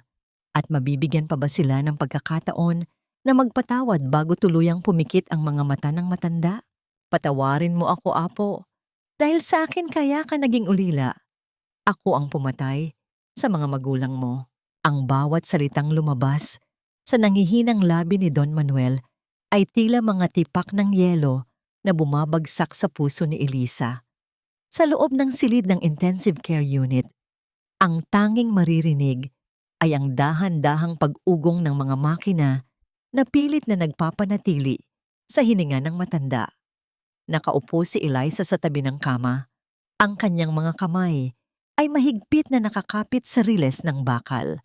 Ang dokumentong nakuha niya sa bangko ay nakalapag sa kanyang kandungan, tila isang mabigat na pasanin na hindi niya kayang bitawan. Sa labas ng bintana, ang mga ilaw ng lungsod ay tila mga maliliit na bituin na walang pakialam sa nagaganap na pagguho ng mundo sa loob ng silid na yon. Ang karangyaan ng ospital, ang mga pinakamagaling na doktor, at ang lahat ng yaman ng pamilya, Ledesma, ay tila walang silbi sa harap ng katotohanan ito. Ano po ang sinasabi niyo, Lolo? Ang boses ni Elisa ay halos pabulong na, nanginginig sa takot na marinig ang kasunod. Dahan-dahang iminulat ni Don Manuel ang kanyang mga mata. Ang mga ito ay puno ng pagsisisi at pagod. Noong gabing iyon, Hindi ko matanggap ang iyong ina dahil hindi siya galing sa marangyang pamilya. Pinagbantaan ko ang iyong ama. Natatanggalan ko siya ng mana kung hindi siya babalik sa mansyon. Nagmamadali silang bumalik sa gitna ng bagyo para lamang humingi ng tawad sa akin. At doon nangyari ang aksidente. Kung hindi ako naging mapagmataas, sana ay kapiling mo pa sila. Naramdaman ni Elisa ang isang matinding panunuyo sa kanyang lalamunan. Ang lalaking itinuring niyang tagapagligtas, ang tanging pamilyang kumupkop sa kanya mula sa impyerno ni Marco, ay siya rin palang dahilan kung bakit siya lumaki sa hirap at pangungutya. Ang bawat hagupit ni Lola Remedios, ang bawat gabing gutom siya sa ampunan, at ang bawat sampal ng tadhana, lahat ng iyon ay nag-ugat sa isang desisyon ng matandang nasa harap niya. Dahan-dahang binitawan ni Elisa ang kamay ni Don Manuel. Naramdaman niya ang panginginig ng kanyang buong katawan. Ang kanyang isip ay tila isang sirang plaka na paulit-ulit na nagpapatugtog ng mga masasakit na alaala. Ang pag-ibig at utang na loob na nararamdaman niya para sa kanyang lolo ay biglang nakipaglaban sa puot na matagal nang nakatanim sa kanyang puso bilang isang ulila. Sa kabilang bahagi ng lungsod, sa loob ng selda ni Marco, nakaupo ang lalaki habang nakatitig sa kisame. Nabalitaan niya ang tungkol sa kalusugan ni Don Manuel mula sa kanyang abogado. Isang madilim na ngiti ang dahan-dahang gumuhit sa kanyang labi. "Mamatay ka na, matanda." Bulong ni Marco, ang kanyang mga mata ay nagniningning sa kasakiman. "Kapag nawala ka, si Elisa na lang ang matitira. At kahit anong mangyari, asawa pa rin niya ako sa papel. Hahanap at hahanap ako ng paraan para makuha ang bahagi ko sa yamang iyan." Hindi alam ni Marco na sa sandaling iyon, ang lahat ng kanyang inaasahan ay nakasalalay sa isang desisyon ni Elisa. Sa loob ng ICU, ang katahimikan ay tila isang mabigat na kumot.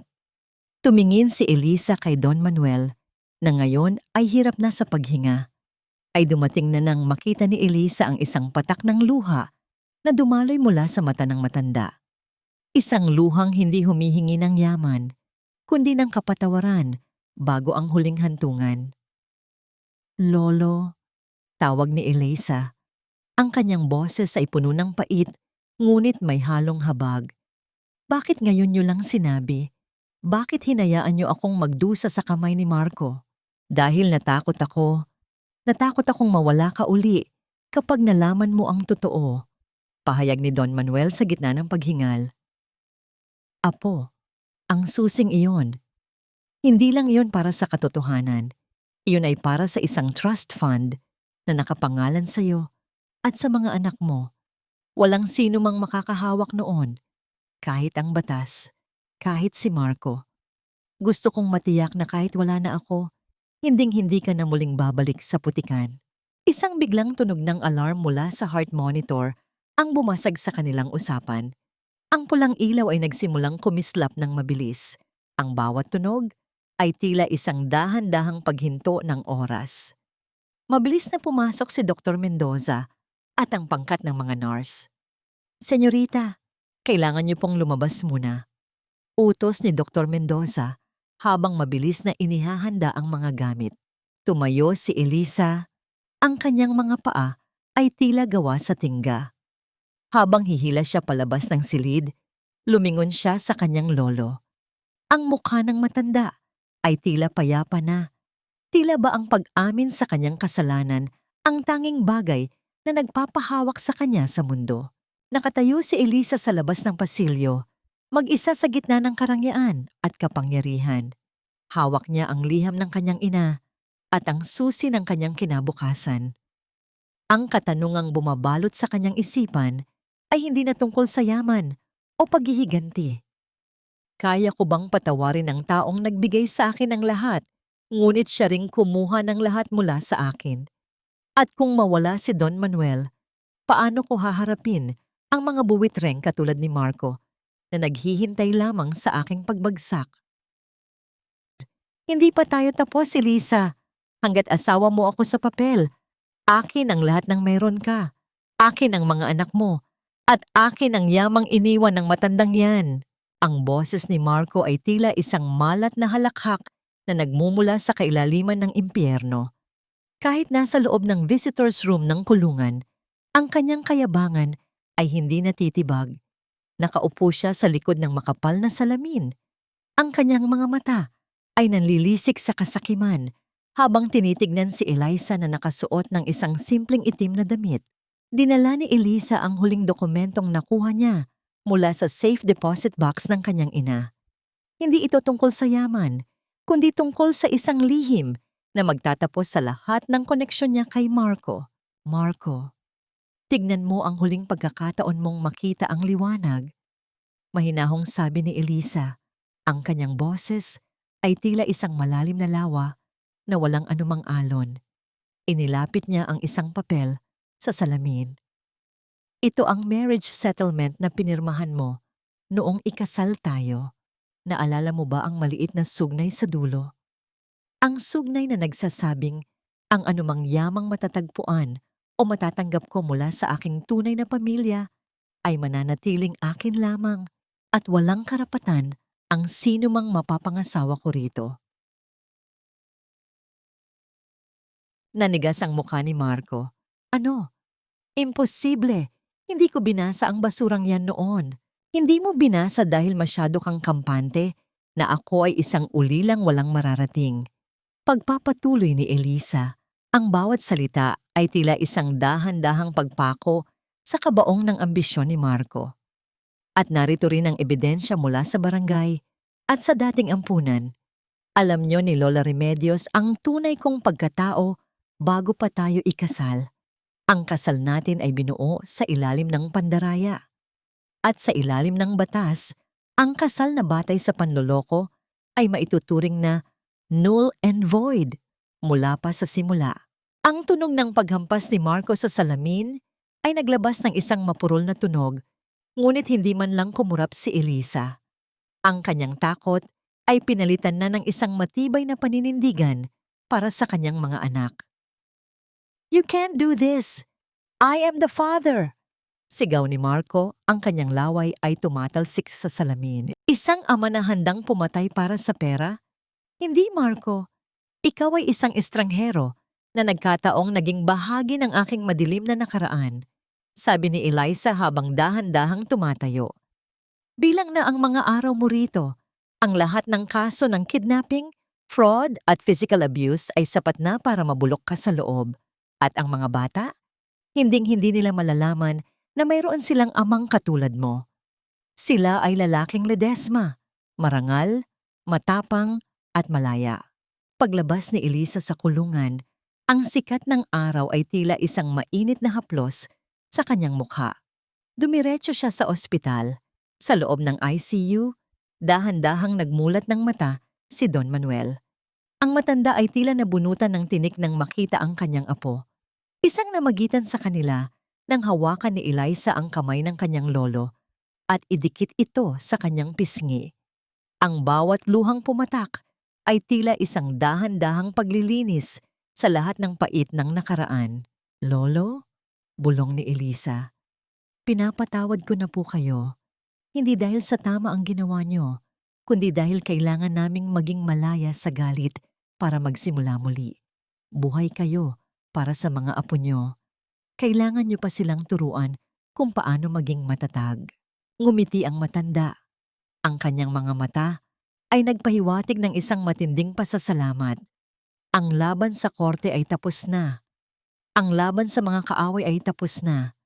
Ngunit ang pinakamalaking tagumpay ni Eliza ay hindi ang yaman, kundi ang mahanap ang kanyang sarili sa gitna ng lahat ng pagkakataon na siya ay dapat nang sumuko. Habang naglalakad siya sa pasilyo ng ospital patungo sa nursery, nakasalubong niya si Dr. Mendoza. Ang doktor ay may dalang isang maliit na rosas na puti. Senyorita Eliza, bati nito, ang boses ay puno ng paghanga. Ang mga bata ay handa na para sa kanilang huling check-up bago lumabas. Mukhang nakahanap na rin sila ng isang inang hinding-hindi sila bibitawan. Tumango si Eliza. Ang bawat hakbang niya ay puno ng dignidad. Ngunit sa dulo ng pasilyo, nakita niya ang isang pamilyar na anino. Isang tao na matagal na niyang hindi nakikita. Isang tao mula sa kanyang panahon, sa ampunan na may dalang isang balita na magbubukas muli ng isang pinto ng kanyang nakaraan. Sino ang taong ito? At ano ang kinalaman niya sa tunay na dahilan kung bakit nawala si Eliza sa kanyang pamilya? 25 taon na ang nakalilipas. Ang bawat paglubog ng araw ay hindi pagtatapos, kundi isang pangako na ang bukas ay may dalang bagong liwanag at pag-asa. Nakatayo si Eliza sa malawak na hardin ng mansyong Ledesma. Ang hangin ay amoy sariwang damo at mga bulaklak ng ilang-ilang na dahan-dahang nalalagas mula sa puno. Suot niya ang isang puting bestida na tila sumasabay sa indayog ng hangin.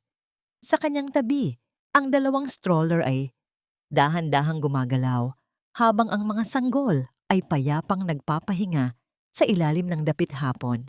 Ang taong nakatayo sa harap niya ay si Sister Martha, ang matandang madre na nag-alaga sa kanya sa ampunan noong siya ay musmus pa lamang. Ang mukha ni Sister Martha ay tila isang mapa ng mga alaala, puno ng mga guhit ng panahon, ngunit may mga matang nagniningning sa kagalakan. Eliza, anak, simula ng madre, ang kanyang boses ay tila isang malambot na bulong ng nakaraan. Narito ako para ibigay ang huling bilin ng iyong ina. Hindi ko ito maibigay noon dahil natatakot ako sa kaligtasan mo. Inabot ni Sister Martha ang isang maliit at kupas na locket. Nang buksan ito ni Eliza, nakita niya ang larawan ng isang babaeng kamukha niya, may suot na korona ng mga bulaklak sa buhok. Hindi namatay agad ang iyong ina sa aksidente, Eliza. Pagpapatuloy ni Sister Martha.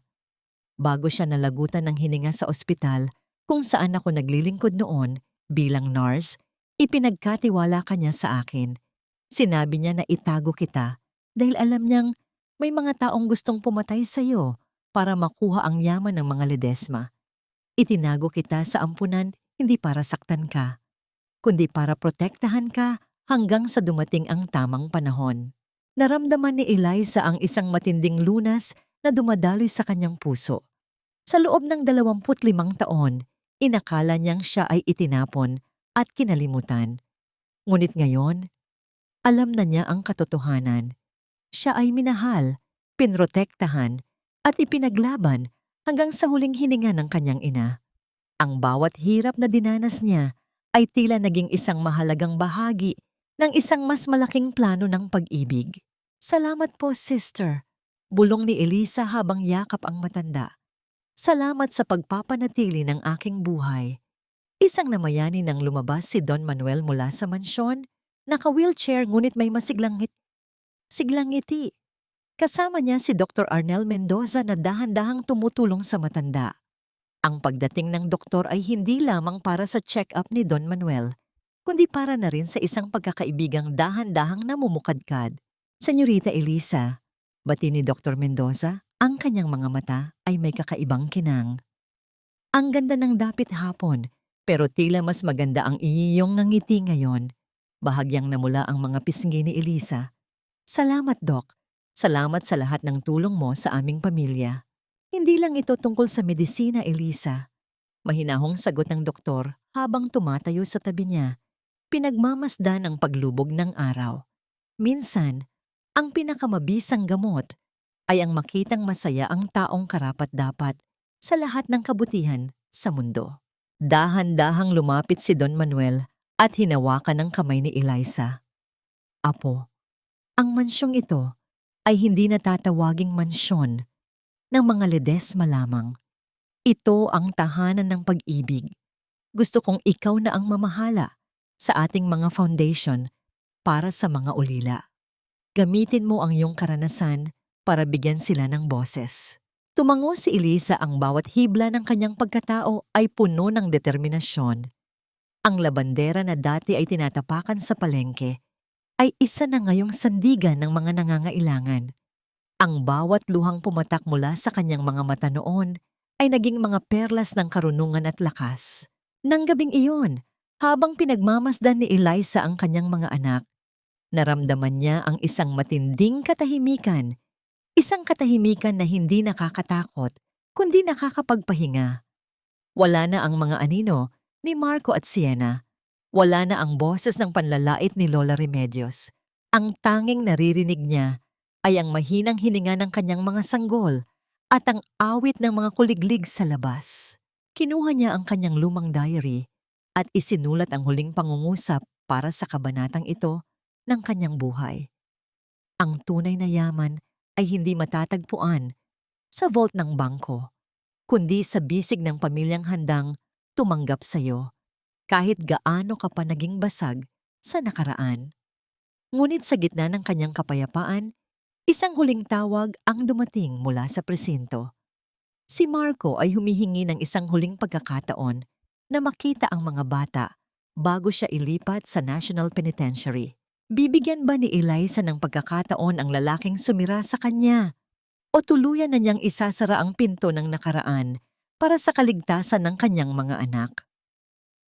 Ang huling pagkakataon na makikita mo ang mga bata ay ang sandaling tinalikuran mo sila sa ospital para sa perang hindi naman naging sayo. Ang boses ni Eliza ay hindi nanginginig, hindi rin ito puno ng galit. Ito ay isang boses na may dalang bigat ng katotohanan na hindi kayang tapatan ng anumang pagmamakaawa. Nakatayo siya sa likod ng makapal na rehas ng National Penitentiary. Tinitignan ang lalaking dati ay naging sentro ng kanyang mundo. Si Marco ay tila isang anino na lamang ng kanyang dating sarili. Lubog ang mga mata, marumi ang kuko, at may suot na unipormeng kupas na ang kulay. Eliza, parang awa mo na. Hikbi ni Marco. Ang kanyang mga kamay ay pilit na inaabot ang pagitan ng mga rehas. Kahit isang litrato lang, gusto ko lang makita kung kamukha ko ba sila. Anak ko rin sila, Eliza. Dumadaloy ang dugo ko sa kanila. Dahan-dahang inilabas ni Eliza ang isang maliit na retrato mula sa kanyang pitaka. Ipinakita niya ito mula sa malayo. Ang dalawang sanggol na ngayon ay malulusog, nakangiti, at nakasuot ng malalambot na sedang puti. Ngunit bago pa man lubos, na matitigan ni Marco ang larawan, mabilis itong ibinalik ni Eliza sa loob ng kanyang bag. Ang dugo ay isang biyaya, Marco. Ngunit ang pagiging ama ay isang karapatang pinaghihirapan. Pahayag ni Eliza. Ang kanyang mga mata ay nananatiling matatag. Ang mga anak ko ay lalaking hindi nakakakilala sa takot, hindi nakakakilala sa gutom, at higit sa lahat, hindi nakakakilala sa isang amang traidor. Ito ang huling beses na magkikita tayo. Mula sa araw na ito, ang pangalang Marco Santos ay burado na sa kasaysayan ng aming buhay. Hindi na hinintay ni Eliza ang susunod na sasabihin ni Marco. Ang tunog ng kanyang mga sapatos sa semento habang siya ay naglalakad palayo ay tila isang dahan-dahang pagtatapos ng isang madilim na kabanata. Sa bawat hakbang niya patungo sa labasan, naramdaman niya ang paggaan ng kanyang dibdib. Ang bawat pait, bawat sampal, at bawat panlalait na tinanggap niya noon ay dahan-dahang natutunaw sa ilalim ng init ng araw. Paglabas niya ng tarangkahan ng bilangguan, nakita niya ang isang itim na sasakyan na naghihintay sa kanya. Nakasandal doon si Dr. Arnel Mendoza, may hawak na isang baso ng sariwang juice. Ang simpleng bagay na hiningi niya kay Marco noon, ngunit ipinagkait sa kanya. Handa ka na bang umuwi, Eliza? Tanong ng doktor. Ang kanyang mga mata ay puno ng pagkalinga. Ngumiti si Eliza, isang tunay at malayang ngiti. Handa na ako, Arnel. Handa na akong mamuhay para sa kasalukuyan. Nang makarating sila sa mansyon, isang malaking handaan ang sumalubong sa kanila. Ang hardin ay napapalamutian ng mga puting lobo at mga bulaklak.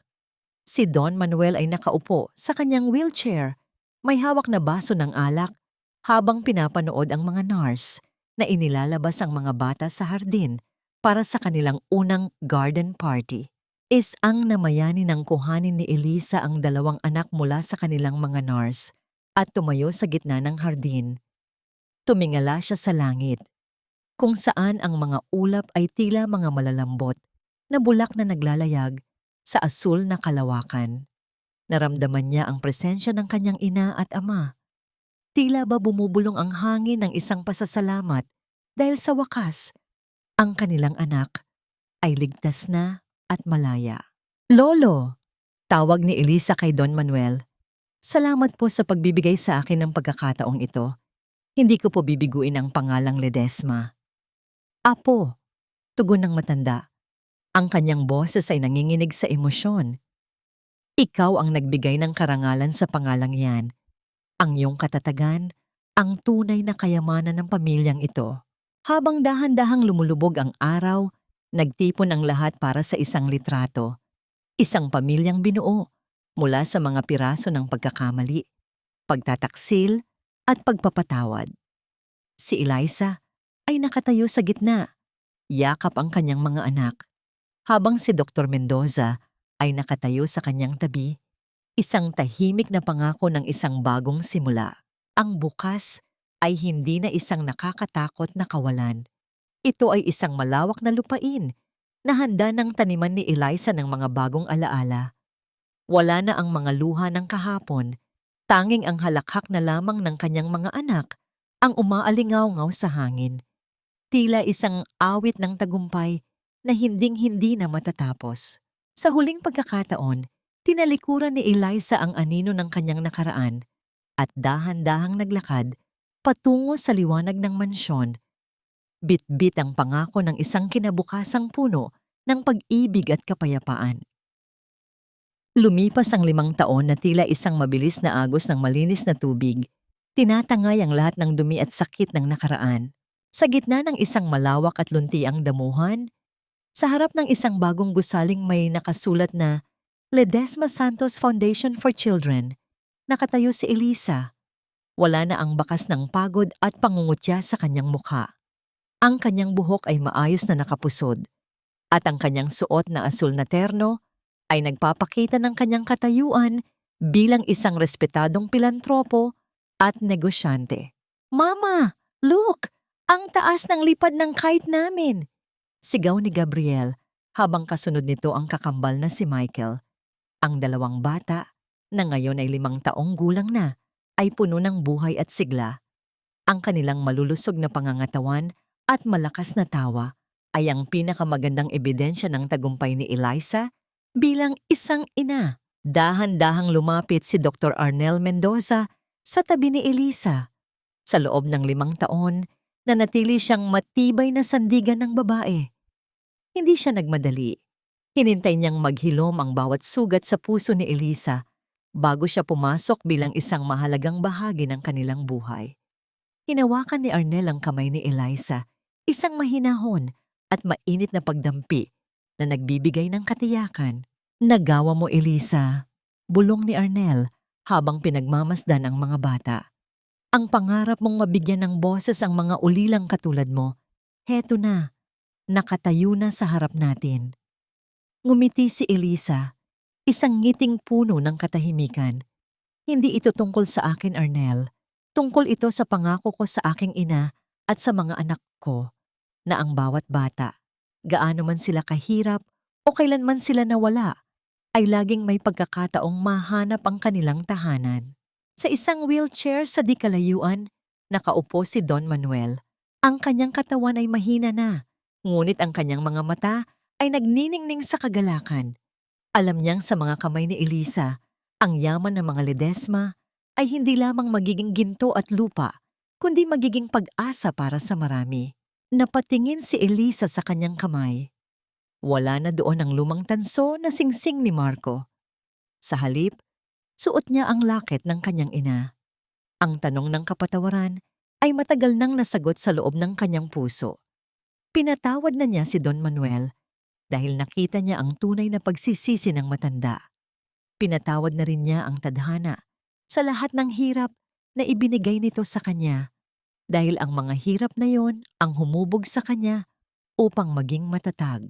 At si Marco, wala na siyang puwang sa puso ni Eliza kahit galit. Ang tuluyang paglimot sa puot ay ang pinakamataas na anyo ng kapatawaran, isang pagpapatawad na hindi para sa nagkasala, kundi para sa sarili niyang kalayaan. Balita niya ay mabulok na si Marco sa kulungan, habang si Sienna ay nawala na rin sa landas ng kanilang buhay pagkatapos ng mahabang pagtatago. Nang hapon na yon ay nang magsama-sama ang lahat para sa pagpapasinaya ng foundation. Habang pinuputol ni Eliza ang ribbon, naramdaman niya ang isang mahinang ihip ng hangin, tila isang haplos mula sa langit. Alam niyang nakangiti ang kanyang mga magulang. Ang buhay ay tila isang teleserye, puno ng twists at drama, ngunit sa dulo, ang tanging mananatili ay ang tibay ng iyong paninindigan at ang lalim ng iyong pagmamahal. Mama, tara na. Lolo is waiting for us. Hila ni Michael sa kanyang damit. Tumawa si Eliza, isang tunog na kasing linaw ng kristal. Let's go, babies. Uwi na tayo sa bahay. Sa huling pagkakataon, tinalikuran ni Eliza ang bawat anino ng kanyang nakaraan. Ang kanyang bukas ay hindi na nakasulat sa luha, kundi sa bawat hakbang ng kanyang mga anak patungo sa isang mundong puno ng liwanag. Ang kwento ng labanderang naging reyna ay tapos na, at ang kwento ng isang inang nagtagumpay ay nagsisimula pa lamang.